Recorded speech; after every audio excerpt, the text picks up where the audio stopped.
Today I'm checking out this 16-piece set of super thin wrenches that was sent to me so I could do this review. Let's go ahead, get them out of the box, let you see everything that it comes with, and I'll try them out. So when you get them out of the box and you take the plastic off, this is what you have. This is a foam case that has the actual sizes all marked on here, and it lets you put them back in and keep them nice and organized in a pretty small little footprint.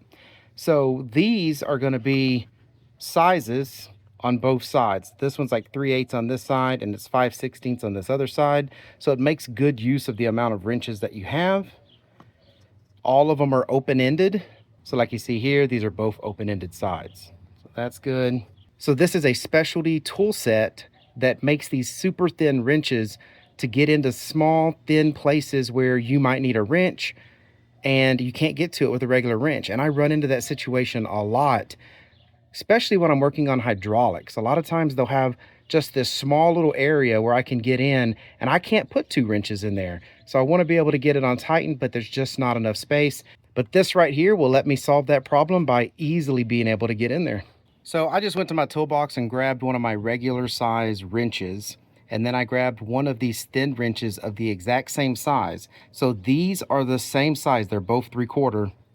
Look at the size difference. It's like you could put 4 of these wrenches together to equal the thickness of just a regular wrench here. So like on cables, adjusting cables or hydraulics, going in there and adjusting a damper, anything like that, where you need a really thin wrench like this, these are going to work perfect.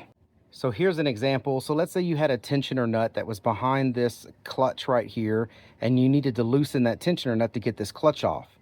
Well, if you went and got your regular 3/4 inch wrench, there is no way you're going to get that down in there to loosen that. But if you have these nice thin 3/4 inch wrenches, I mean, you can get a hold of that tensioner on the shaft, no problem, more than enough space. So again, if you need some really nice thin wrench sets like this that have a lot of different sizes because they have open end on both sides, I think it's a pretty good value to be able to pick up a set like this. And don't be fooled by the fact that they're thin. They are not flimsy. I've been over here just trying to bend them. If you intentionally tried to really bend them with some wrenches, I mean, you'd be able to do it. But I mean, these are not your flimsy little wrenches that are just going to bend when you're working on them. I mean, these are really nice, sturdy wrenches for how thin they are. So the material they're made of is really nice and sturdy. So I am pretty happy with these. I think you will be too. I hope this information was helpful. Thank you very much for watching. Y'all take care.